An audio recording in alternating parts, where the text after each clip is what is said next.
کہ اس کا معنی یہ ہے لِيَعْرِفُونِي، میں نے جنوں انسانوں کو اس لیے بنایا ہے کہ وہ میرا صحیح تعارف حاصل کریں۔ اگر کسی کو کسی کا صحیح تعارف نہ ہو تو وہ اسے وہ پروٹوکول نہیں دیتا، بے شک وہ جتنا مرضی بڑا انسان ہو، پاس سے گزر جاتا ہے، بیٹھا رہتا ہے، احساس نہیں ہوتا۔ اگر بندے کو رب کا صحیح تعارف نہ ہو، وہ رب کہ جو اقرب من حبل الورید، شاہ رگ سے بھی قریب ہے، بندہ اس کی قدر نہیں کر سکتا، اور پھر رب کو شکوہ کرنا پڑتا ہے وما قدر اللہ حق قدر، بنایا میں نے تھا، شاہ رگ میں نے دی تھی، وجود میں نے دیا تھا، زبان میں نے دی تھی، قوت گویائی میں نے دی تھی، آواز میں نے تجھ کو دی، طاقت میں نے دی، دل میں نے دیا، شریانیں میں نے دی، خون میں نے دوڑایا، طاقت میں نے دی، اور جب تجھ کو بلانے کی ضرورت پڑی، کوئی تیرے شاہ رگ کے بھی زیادہ قریب تھا کہ تجھ کو سیڑھی لگانے کی ضرورت پڑی اور تو سیڑھی لگانے اس کی طرف چلا گیا۔ کبھی یہاں سیڑھی لگا کے تو دیکھیے کوئی لگتی ہے۔ تو اللہ کی ذات کا صحیح تعارف اگر نہ ہو تو بندہ شرک کی دلدل میں پھنس جاتا ہے۔ اللہ کیا ہے بھائیو؟ اللہ وحدہ لا شریک، اور اس کی صرف ایک چیز میں ذکر کرنے والا ہوں کہ اللہ کی ذات جو اللہ کا ذاتی نام ہے، یہ اللہ صرف ایک ہے۔ بھائیو یہ سبق ہم سب کو آتا ہے، ہم کہتے ہیں جی اللہ ایک ہے، لیکن یاد رہے کتاب اللہ میں اللہ نے کہا وَإِلَٰهُكُمْ إِلَٰهٌ وَاحِدٌ، تمہارا الہ ایک ہے۔ اب مسئلہ یہ کھڑا ہو گیا کہ عربی میں واحد ایک کو کہتے ہیں، اور ایک گنتی کا حصہ ہے، گنتی کا پہلا زیرو کے بعد جو فگر آتی ہے، جو ہندسہ آتا ہے، اسے کیا کہتے ہیں؟ ایک۔ اس میں بھی اللہ نے شک نہیں چھوڑا۔ کیوں؟ کوئی عیسائی کھڑا ہو کے کہہ سکتا تھا کہ جب تو رب کے ایک ہونے کی مسلمان گواہی دیتا ہے، اشہد ان لا الہ الا اللہ تشہد میں کہتا ہے، تو کیا کرتا ہے؟ کیوں بھائیو کیا کرتے ہیں؟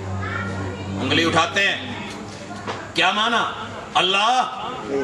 عیسائی کہہ سکتا تھا پھر تیرے میں اور میرے میں تو فرق نہیں ہے، اللہ تو ایک ہے، میں بھی ایک ہی کہتا ہوں۔ بھئی ایک کیسے؟ کہتے ہیں میں کہتا ہوں کہ اللہ مجموعہ ہے، عیسیٰ جمع مریم جمع اللہ برابر الہ۔ مسلمان بولا یہ ایک نہیں، عیسائی کہنے لگا ایک ہے، جس طرح تو اپنی سنگلی کو ایک گنتا ہے، اس میں 3 پورے ہیں کہ نہیں ہیں؟ بھائیو دیکھیے اپنی انگلی میں ہیں 3 پورے کہ نہیں؟ 3 کے مجموعے کو ایک کہا جا سکتا ہے؟ 1/2 یا 1/2 جمع کر کے ایک بن سکتا ہے کہ نہیں؟ 1/4 جمع 1/4 4 مرتبہ اس کو جمع کریں ایک بنے گا کہ نہیں؟ 1/3 کو 3 مرتبہ جمع کریں ایک بنے گا۔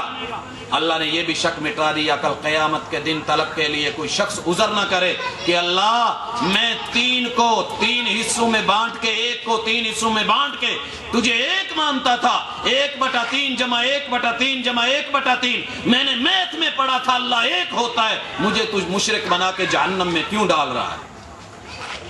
لَقَدْ كَفَرَ الَّذِينَ قَالُوا إِنَّ اللَّهَ ثَالِثُ ثَلَاثَةٍ، وہ کافر ہے جو یہ بکتا ہے کہ اللہ 3 کا مجموعہ ہے، 3 کا مجموعہ بن کے ایک ہے۔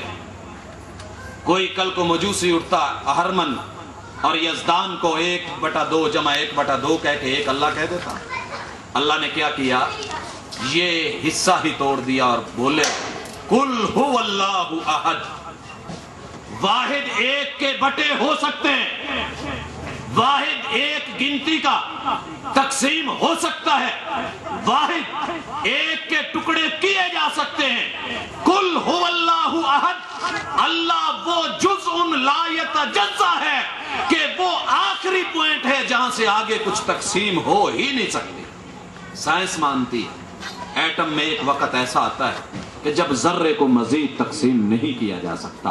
اللہ کہتے ہیں اگر تیرے دماغ میں اتنے بڑے کھوپڑ میں یہ آ گیا تو وہ ہدہد کو لے لے کہ جس کی اتنی ایک تیرے انگوٹھے کے اس حصے پورے جتنی سری میں یہ بات آ گئی کہ ملکہ سبا کو سجدہ حرام ہے، یہ بھی سمجھ لے کہ اللہ کے ہوتے ہوئے ایک اللہ کے در کے علاوہ کسی اور کو اللہ کے ساتھ ملانا، اس کے در پہ جانا، 1/2 کر کے، 1/3 کر کے، 1/4 کر کے یا کوئی اور تقسیم کر کے، یہ حرام ہے۔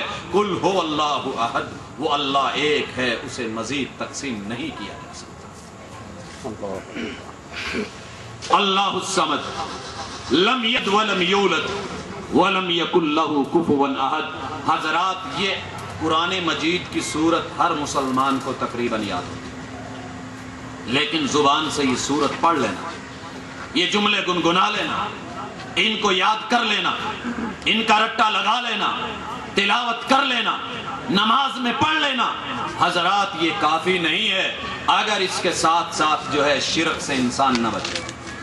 لا الہ الا اللہ پڑھے، پھر کسی بابے کے دوارے پہ سر دھرے، لا الہ الا اللہ بھی پڑھے، اور پھر جا کے کسی اور کو سجدہ کرے، قل هو اللہ احد بھی پڑھے، اور پھر اپنے سر کو، جبیں کو کسی اور کے دوارے پہ جھکائے، یہ منافی ہے، یہ برابر نہیں ہے، یہ نہیں چلے گا، اللہ کو یہ قبول نہیں ہے۔ ہمیں اپنا علاج کرنا ہے، لیکن سوال یہ ہے کہ ہم تو سر نہیں جھکاتے، سارے سجدہ نہیں کرتے۔ حضرات، دوسری چیز جو آتی ہے کہ اللہ کی ذات کے ساتھ اس کے تصرفات میں کسی کو شریک کرنا۔ اللہ کے تصرف کیا ہیں؟ کچھ کام ایسے ہیں کہ جو صرف اللہ کرتا ہے، ویسے تو دنیا کا ہر کام ہی اللہ کرتے ہیں، لیکن کچھ کاموں کے اختیارات بندوں کو دیے ہوئے ہیں۔ اگر وہ بندے زندہ ہیں، موجود ہیں، اللہ نے اس کو تبھی وسیلہ بنایا ہے تو اس میں مدد لینا جائز ہے ان کی۔ مثلا آپ استاد سے سبق پڑھ لیں، آپ مزدور سے مزدوری کروا لیں، آپ کاریگر سے اس کے ہنر کا فائدہ لے لیں، گاڑی سے ہی کروا لیں، آپ جو ہے ایک دیکھنے والے شخص کو کہیں مجھے نظر نہیں آتا، مجھے سڑک کراس کروا دیں، یہ وسیلہ تبھی ہے، شرعی جائز ہے، شرعن حرام نہیں ہے۔ آپ کو کوٹھے پہ چڑھنا ہے، سیڑھی لگا لیں، آپ کو کسی کو ملنا ہے سفارش کے لیے، ساتھ لے جائیں، تو یہ تبھی اور جائز وسیلے ہیں۔ آپ کو اگر ایک چیز نہیں اٹھائی جا رہی، گاڑی کو دھکا نہیں لگ رہا، سی این جی ختم ہوگی، پمپ پہ لے کے جانی ہے، آپ کسی کو کہیں زندہ ہے، جا رہا ہے، وہ دھکا لگوا کے آپ کو لے جائے گا، ٹوچن کرے گا، لے جائے گا۔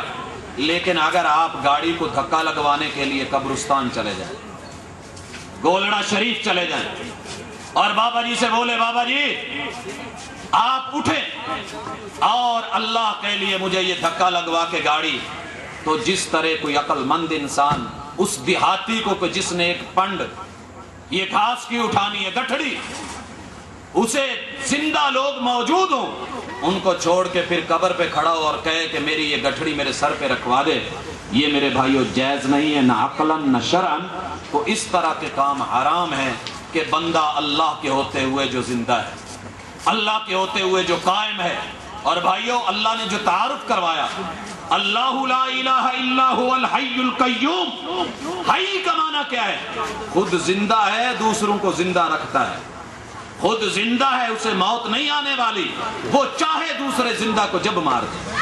القیوم، خود قائم ہے، دوسروں کو قائم رکھنے والا ہے، اس کے قیام کو کوئی جو ہے ان بیلنس نہیں کر سکتا، وہ دوسروں کو بیلنس کیے ہوئے ہے، لیکن جب اس کا دل چاہے ان کا بیلنس بگاڑ سکتا ہے۔ قیوم کا کیا معنی؟ بھائیو ہم جو کھڑے ہوتے ہیں یہ بیلنس کس نے دیا؟ اللہ نے۔ جس شخص کو فالج ہوتا ہے یا کوئی کمر کا مسئلہ ہوتا ہے، یہ بیلنس نہیں ہو پاتا، ساری دنیا جواب دے دیتی ہے، اور حضرات اللہ ان بیلنس کرنا چاہے، یہ اس کی صفت قیومی میں کوئی اور شریک نہیں۔ 8 اکتوبر کو چند سال پہلے اللہ نے ایک لمحے کے لیے ان بیلنس کیا تھا، زلزلہ آیا، پتا چل گیا قیوم کیا ہوتا ہے۔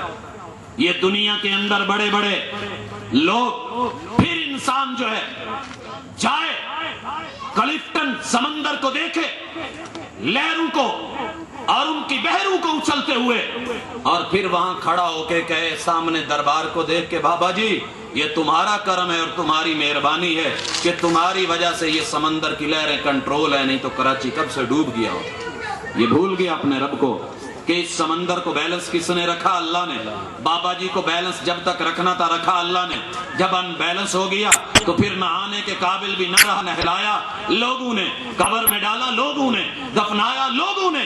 تو میرے بھائیو اس حوالے سے جو کام اللہ کے ہیں، وحدہ لا شریک کے ہیں، یہ کسی اور کو اس میں آواز نہیں دی جائے گی۔